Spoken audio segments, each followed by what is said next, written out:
폐지를 줍던 한 노인이 교통사고로 쓰러졌습니다. 가해자는 23살 고아 출신 청년이었죠. 그런데 며칠 후 이 노인의 정체가 밝혀지면서 온 나라가 충격에 빠졌습니다. 알고 보니 그는 한국 재계 10위권 기업의 전설적인 창업주였거든요. 수조 원의 재산을 가진 그가 왜 거리에서 폐지를 줍고 있었을까요? 그리고 그가 마지막에 선택한 단 한 사람은 누구였을까요? 잠시 좋아요와 구독 눌러주시면 영상 제작에 큰 힘이 됩니다. 새벽 5시 정우진의 하루는 언제나 똑같이 시작됩니다. 좁은 고시원 방에서 눈을 뜨자마자 휴대폰 알람을 끄고 세수도 제대로 못한 채 배달 오토바이에 올라타죠. 23살 고아원에서 나온 지 벌써 5년이 흘렀지만 여전히 하루하루가 버겁기만 합니다. 오늘도 화이팅이다. 우진은 거울 속 자신에게 억지로 미소를 지어 보이며 중얼거렸습니다. 거울 속 얼굴은 야윈 편이지만 눈만큼은 또렷했어요. 포기하지 않겠다는 의지가 담긴 눈이었죠. 배달 일을 마치고 오후가 되면 우진은 어김없이 시립 도서관으로 향합니다. 낡은 가방 속에는 공무원 시험 문제집들이 빼곡히 들어있었어요. 친구라고 할 만한 사람도 없고 연인은 더더욱 없었습니다. 오직 혼자서 묵묵히 공부만 할 뿐이었죠. 이래서 한국 청년 무시 못해. 도서관 사서 아주머니가 늘 같은 자리에서 공부하는 우진을 보며 중얼거리곤 했습니다. 새벽부터 밤까지 일하고도 포기하지 않는 모습이 기특해 보였거든요.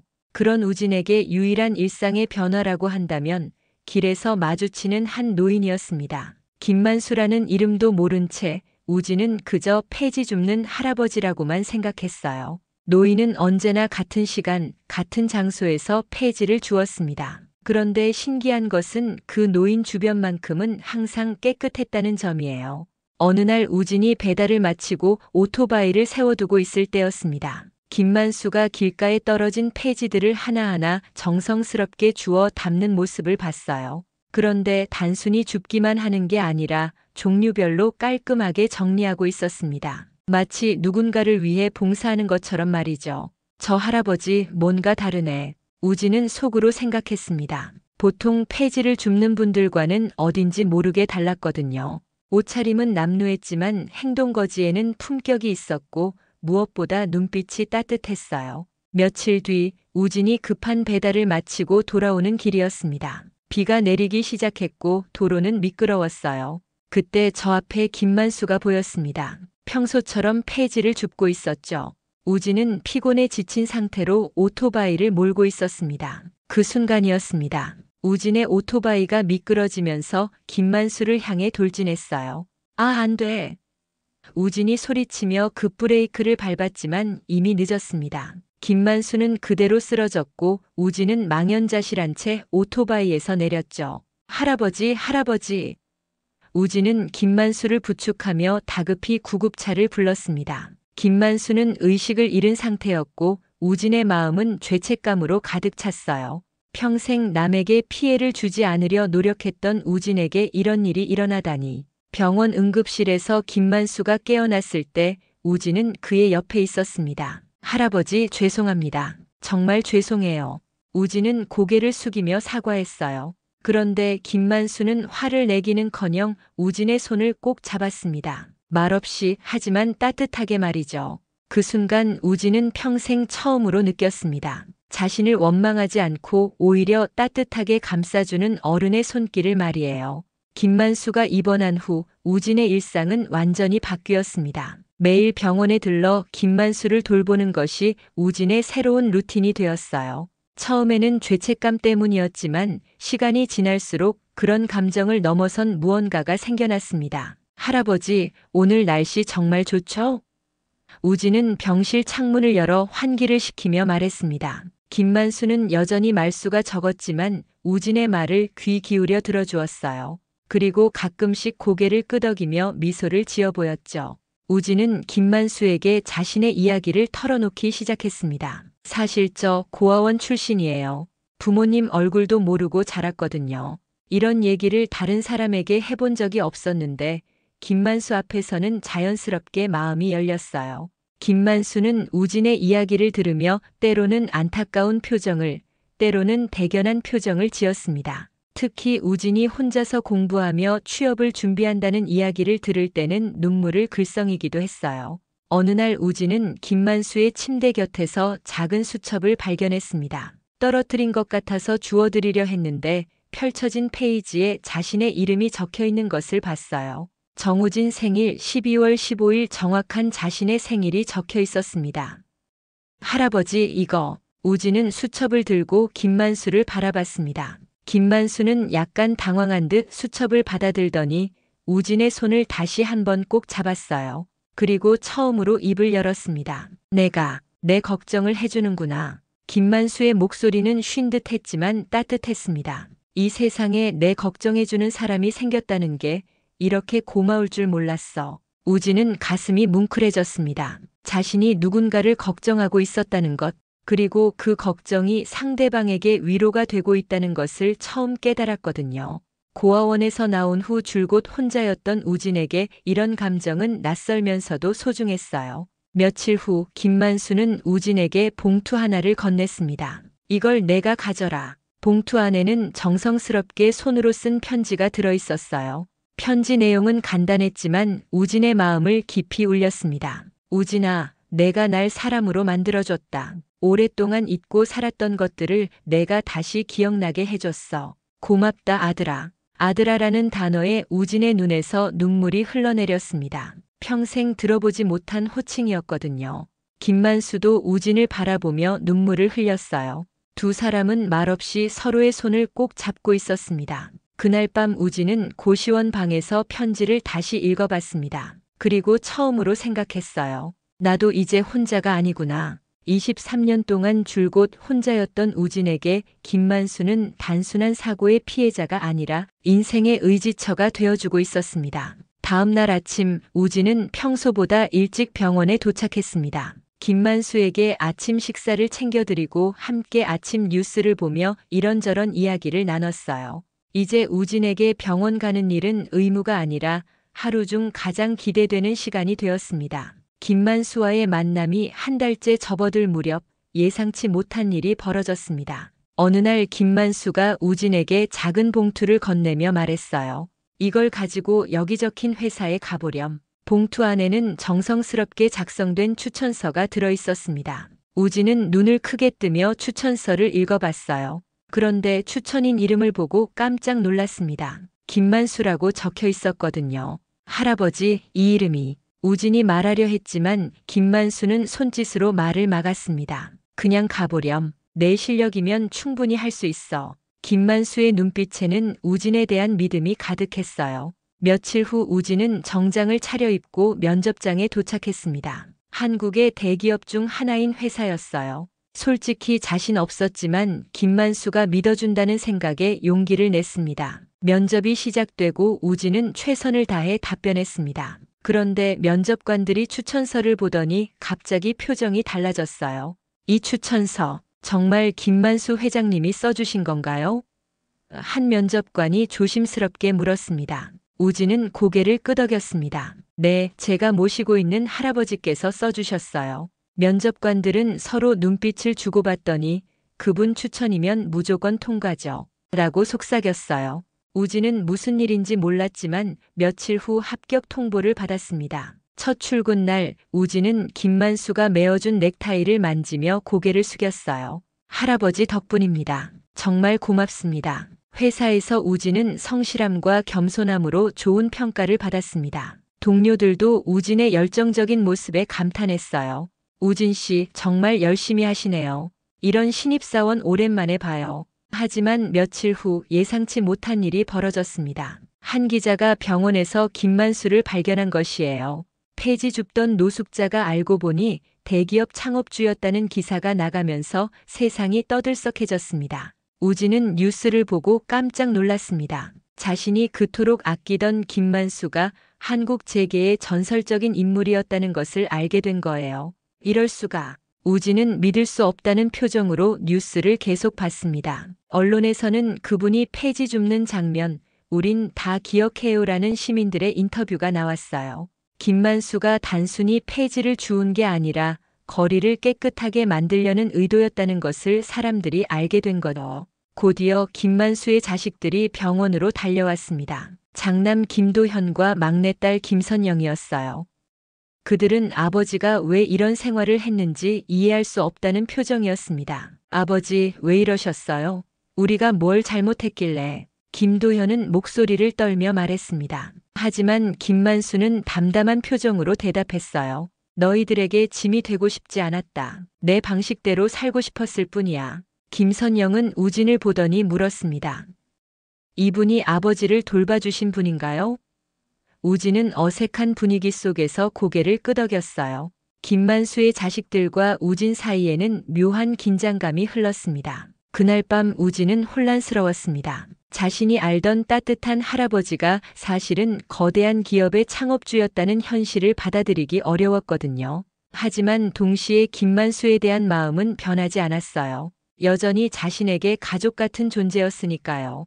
김만수의 정체가 드러난 후 병원은 연일 기자들과 방문객들로 북적였습니다. 하지만 정작 김만수는 이런 관심을 달가워하지 않았어요. 오히려 우진과 단둘이 있는 시간을 더 소중히 여겼습니다. 우진아, 시끄럽지? 김만수가 창밖을 보며 말했습니다. 기자들이 병원 앞에서 대기하고 있는 모습이 보였거든요. 우진은 고개를 저었어요. 괜찮습니다. 할아버지가 편하시면 돼요. 김도현과 김선영은 며칠째 아버지를 설득하려 했습니다. 아버지, 집으로 돌아가세요. 우리가 모실게요. 하지만 김만수의 대답은 단호했어요. 나는 이미 마음을 정했다. 더 이상 너희에게 부담을 주고 싶지 않아. 김만수의 건강은 날로 악화되고 있었습니다. 의사는 가족들에게 조심스럽게 말했어요. 많이 약해지셨습니다. 마음의 준비를 하시는 게 좋겠어요. 우진은 이 말을 듣고 가슴이 무너져 내리는 것 같았습니다. 어느 날 밤 김만수는 우진을 병실로 불렀습니다. 다른 사람들이 모두 떠난 후였어요. 우진아, 내게 부탁할 것이 있다. 김만수의 목소리는 평소보다 더욱 약했지만 의지는 확고했습니다. 김만수는 봉투 하나를 우진에게 건넸어요. 이건 내 유언장이다. 내가 받아줬으면 한다. 우진은 손을 떨며 봉투를 받았습니다. 할아버지, 이런 말씀하지 마세요. 괜찮아지실 거예요. 아니다, 우진아. 내 시간이 얼마 남지 않았어. 김만수는 우진의 손을 꼭 잡았습니다. 평생 혼자 살았던 내가 마지막에 너 같은 아들을 만났으니 이보다 행복할 수 없다. 김만수는 계속해서 말했어요. 내 아들이 되어다오. 진짜 아들 말이야. 우진의 눈에서 눈물이 쏟아져 내렸습니다. 할아버지, 피는 안 섞였지만 마음만은 진짜 아버지와 아들이잖니. 수첩을 펼쳐 보여주며 김만수가 말했습니다. 여기 봐라. 내 자식들 생일이 다 적혀 있고 맨 마지막에 내 이름이 있지? 정말로 우진의 이름이 자식들 이름과 함께 적혀 있었어요. 할아버지께서 저를. 우진은 말을 잇지 못했습니다. 김만수는 미소를 지으며 말했어요. 내가 날 진짜 사람으로 만들어줬어. 마지막에 가족이 뭔지 알게 해줬고. 그날 밤 우진은 유언장을 펼쳐봤습니다. 김만수는 자신의 재산 일부와 회사 지분 일부를 우진에게 상속한다고 적어놨어요. 하지만 더 중요한 것은 마지막에 적힌 글귀였습니다. 정우진은 내 아들이다. 피는 섞이지 않았지만 마음은 진짜 아버지와 아들이다. 이 아이가 세상에서 혼자 외롭지 않게 든든한 뒷배가 되어주고 싶다. 우진은 유언장을 읽으며 오열했습니다. 평생 가족이 무엇인지 몰랐던 자신에게 김만수는 진정한 아버지가 되어준 것이었어요. 돈이나 지위가 아니라 무조건적인 사랑을 주신 분이었죠. 다음 날 아침 김만수는 우진의 손을 꼭 잡고 속삭였습니다. 고맙다 아들아. 내 덕분에 행복했어. 그리고 평화로운 표정으로 눈을 감았어요. 우진은 김만수의 손을 놓지 못한 채 계속 울었습니다. 김만수가 세상을 떠난 소식은 곧바로 전국에 알려졌습니다. 그가 마지막까지 거리에서 폐지를 주우며 소외된 이들과 함께했다는 사실에 많은 사람들이 감동했어요. 김만수의 장례식은 조용히 치러졌습니다. 하지만 예상보다 많은 사람들이 조문객으로 찾아왔어요. 재계 인사들뿐만 아니라 김만수가 도움을 줬던 일반 시민들까지 왔습니다. 김만수 회장, 평생 우리 곁에 계셨습니다. 한 시민이 조화를 놓으며 말했어요. 김만수가 폐지를 주우며 거리를 깨끗하게 만들었던 일들을 기억하는 사람들이 생각보다 많았습니다. 언론에서는 김만수의 삶을 재조명하는 기사들을 쏟아냈어요. 은퇴 후 거리로 나가 진정한 나눔을 실천한 기업인, 마지막까지 겸손했던 창업 1세대의 표본 같은 제목들이었죠. 우진은 장례식장에서 기자들에게 둘러싸였습니다. 김만수 회장과는 어떤 관계셨나요? 정말 양자로 입적하실 건가요? 질문들이 쏟아졌어요. 우진은 떨리는 목소리로 대답했습니다. 제게는 아버지였습니다. 기자들이 웅성거렸지만 우진은 계속했어요. 피 한 방울 안 섞였지만 저에게는 진짜 아버지셨어요. 내 아버지는 나를 위해 아무것도 하지 않은 게 아니라 모든 걸 해주신 분입니다. 우진의 말에 주변 사람들이 숙연해졌어요. 진심이 담긴 목소리였거든요. 김도현과 김선영도 우진의 말을 듣고 있었습니다. 처음에는 아버지가 낯선 청년에게 재산을 물려준다는 것이 이해되지 않았어요. 하지만 우진의 진심 어린 모습을 보니 조금씩 마음이 바뀌었습니다. 유언장 공개 후 더 큰 파장이 일었습니다. 김만수가 우진에게 상당한 재산과 회사 지분을 물려줬다는 사실이 알려진 거예요. 자식들도 충격을 받았지만 동시에 아버지의 뜻을 존중해야 한다고 생각했습니다. 김선영이 먼저 우진에게 다가왔어요. 우진 씨, 아버지가 마지막에 행복하셨던 것 같아요. 우진 씨 덕분에요. 김선영의 눈에는 눈물이 맺혀 있었습니다. 당신이 아버지를 지켜주셨군요. 우리가 못한 걸. 김선영의 말에 우진은 고개를 저었어요. 아닙니다. 오히려 할아버님이 저를 구해주셨어요. 저 같은 사람에게 가족이 뭔지 알려주셨죠. 김도현도 마침내 우진에게 손을 내밀었습니다. 아버지의 선택을 존중하겠습니다. 우진 씨도 이제 가족이니까 함께 아버지의 뜻을 이어가면 좋겠어요. 우진은 감격했습니다. 김만수의 친자식들이 자신을 받아들여 주다니. 감사합니다. 할아버님의 뜻을 저버리지 않겠습니다. 장례를 마친 후 우진은 혼자 김만수가 폐지를 줍던 골목을 찾아갔어요. 그곳에는 김만수가 쓰던 손수레가 그대로 남아 있었습니다. 우진은 손수레 앞에서 무릎을 꿇고 절을 했어요. 아버지 잘 가세요. 아버지가 가르쳐 주신 대로 살겠습니다. 우진의 목소리는 바람에 흩어졌지만 마음은 확고했어요. 그날 밤 우진은 김만수의 편지를 다시 읽어봤습니다. 내가 날 사람으로 만들어줬다는 문장을 읽으며 생각했어요. 자신도 김만수 덕분에 진짜 사람이 되었다고 말이죠. 이제 우진에게는 새로운 인생이 시작되었습니다. 김만수의 아들로서 그리고 그의 뜻을 이어받을 사람으로서의 삶이요. 더 이상 혼자가 아닌 우진의 새로운 여정이 시작된 것입니다. 김만수의 장례를 치른 지 일주일 후 우진은 회사에 복귀했습니다. 동료들은 우진을 다른 시선으로 바라봤어요. 김만수 회장의 양자가 된 사실이 알려진 후였거든요. 우진 씨 괜찮으세요? 팀장이 조심스럽게 물어봤습니다. 우진은 고개를 끄덕이며 답했어요. 네, 괜찮습니다. 열심히 하겠습니다. 여전히 겸손한 모습이었죠. 회사에서 우진은 더욱 성실하게 일했습니다. 김만수의 이름에 누가 되지 않으려는 마음이었어요. 저는 그냥 우진입니다. 특별 대우는 원하지 않아요. 우진은 상사들에게 분명히 말했습니다. 하지만 회사 임원들은 우진을 주목하기 시작했어요. 김만수 회장이 직접 추천하고 양자로 삼은 청년이니까요. 우진 씨를 핵심 사업팀으로 옮기는 게 어떨까요? 임원회의에서 나온 제안이었습니다. 며칠 후 우진은 전략기획팀으로 발령받았어요. 회사의 미래를 설계하는 중요한 부서였죠. 처음에는 부담스러웠지만 김만수가 믿어준 만큼 최선을 다하기로 했습니다. 우진 씨 정말 열심히 하시네요. 새로운 팀 동료들도 우진의 성실함에 감탄했어요. 밤늦게까지 남아서 업무를 익히고 선배들에게 적극적으로 질문하는 모습이 인상적이었거든요. 한편 우진은 김만수의 뜻을 기리는 일도 시작했습니다. 김도현과 김선영과 함께 김만수 장학재단 설립을 준비한 거예요. 아버지가 가장 원하셨을 일이에요.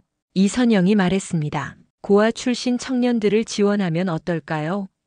우진이 제안했어요. 자신과 같은 처지의 젊은이들을 돕고 싶었거든요.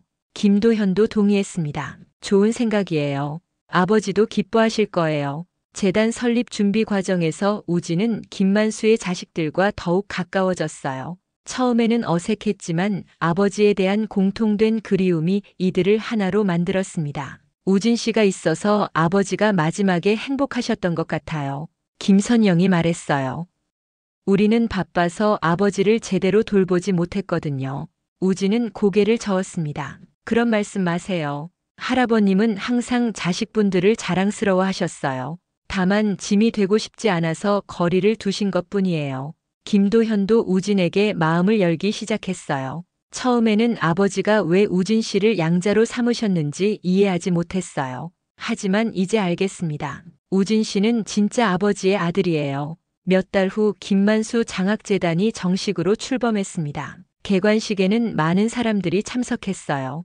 우진은 대표로 인사말을 했습니다. 김만수 회장님께서는 제게 가족이 무엇인지 가르쳐 주셨습니다. 이제 저희가 다른 청년들에게 그런 울타리가 되어드리고 싶습니다. 우진의 말에 참석자들이 박수를 보냈어요. 첫 번째 장학생으로 10명의 고아 출신 청년들이 선발되었습니다. 우진은 그들과 만나며 자신의 경험을 나눴어요. 넌 혼자가 아니야. 우리가 있잖아. 우진의 말에 한 청년이 눈물을 흘렸습니다. 형, 정말 고마워요. 이런 기회가 있을 줄 몰랐어요.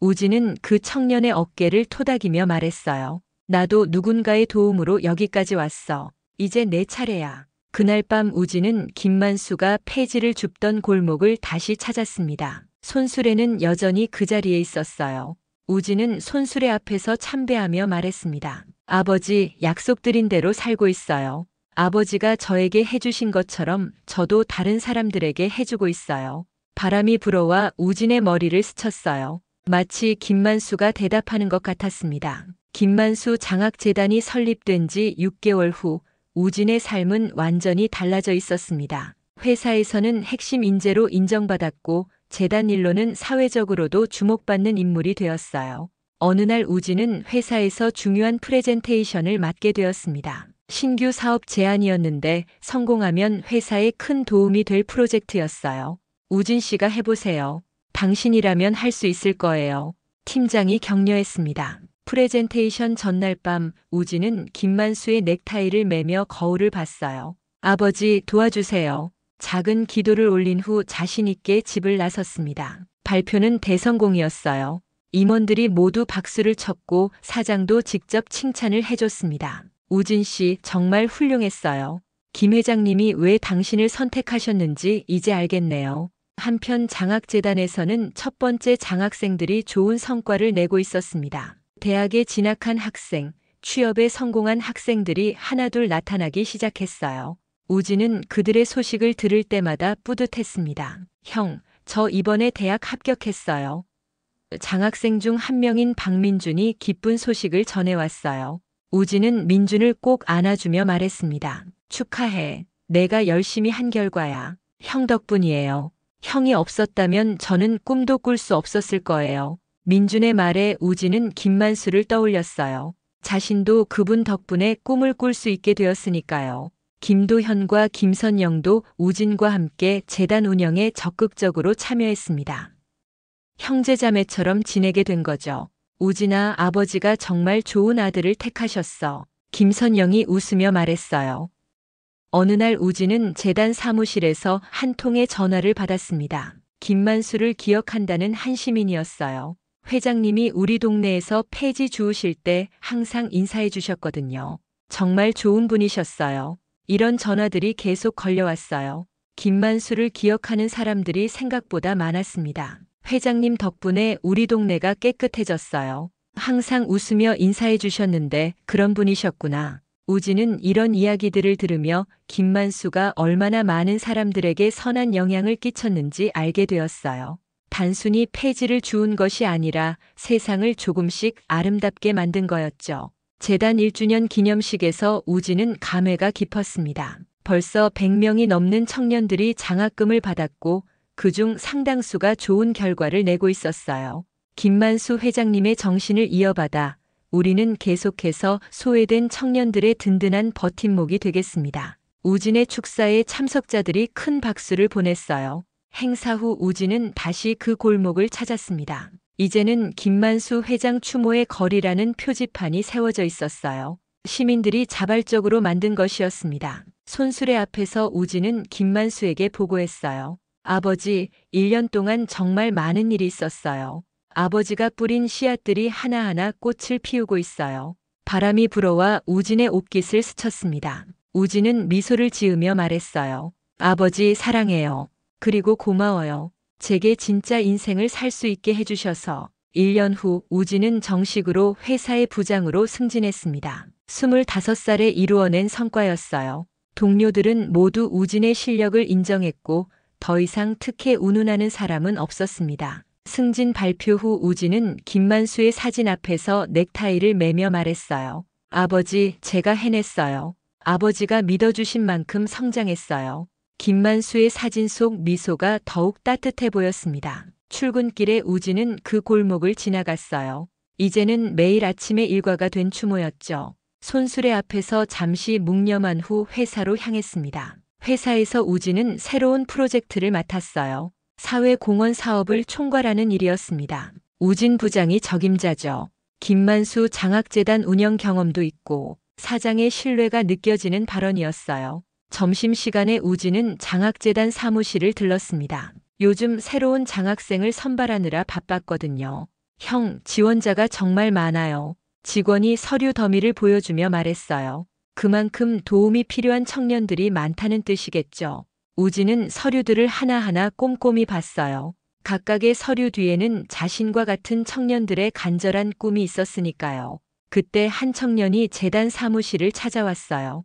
19살 이준혁이었습니다. 고아원에서 나와 혼자 생활하고 있다고 했어요. 우진은 이준혁을 보며 과거의 자신을 떠올렸습니다. 준혁아, 많이 힘들지? 우진이 따뜻하게 물어봤어요. 이준혁은 고개를 끄덕이며 눈물을 글썽였습니다. 형, 정말 외로워요. 세상에 저 혼자인 것 같아서. 우진은 이준혁의 어깨에 손을 올리며 말했어요. 넌 혼자가 아니야. 이제 우리가 있잖아. 김만수가 자신에게 했던 그 말이었죠. 이준혁의 얼굴에 희망의 빛이 돌았습니다. 형이 저와 비슷한 경험을 하셨다고 들었어요. 이준혁이 조심스럽게 말했어요.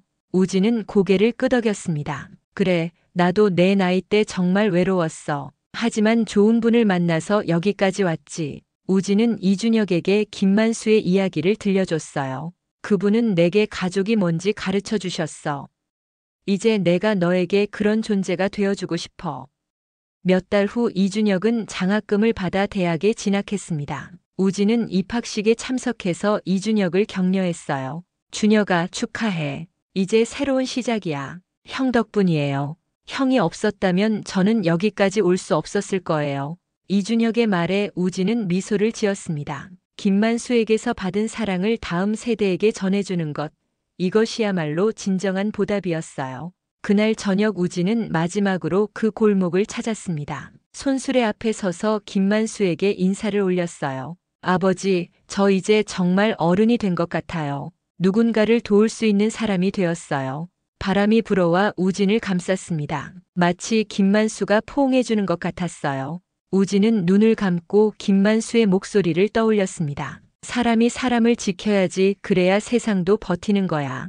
우진은 눈을 뜨고 결심했습니다. 김만수의 정신을 평생 이어나가겠다고 말이에요. 한 청년에게 손을 내밀어준 노인처럼 이제 자신도 다른 누군가에게 희망의 손길을 내밀어 주겠다고 다짐했습니다. 피는 섞이지 않았지만 우리는 가족이었다. 우진의 중얼거림이 밤바람에 실려 퍼져나갔습니다. 김만수라는 거목이 남긴 가장 소중한 유산, 그것은 바로 사랑이었어요. 지금까지 이야기를 들어주셔서 정말 감사합니다. 때로는 혈연보다 더 진한 인연이 있다는 것, 그리고 진정한 사랑은 조건 없이 주어지는 것이라는 메시지가 여러분의 마음에 전해졌기를 바랍니다. 오늘도 우리 주변에는 김만수 같은 따뜻한 어른들과 정우진 같은 성실한 청년들이 있을 것입니다. 서로에게 희망이 되어주는 그런 만남들이 더 많아지기를 소망하며 다음에도 더 좋은 이야기로 찾아뵙겠습니다. 시청해주셔서 감사합니다.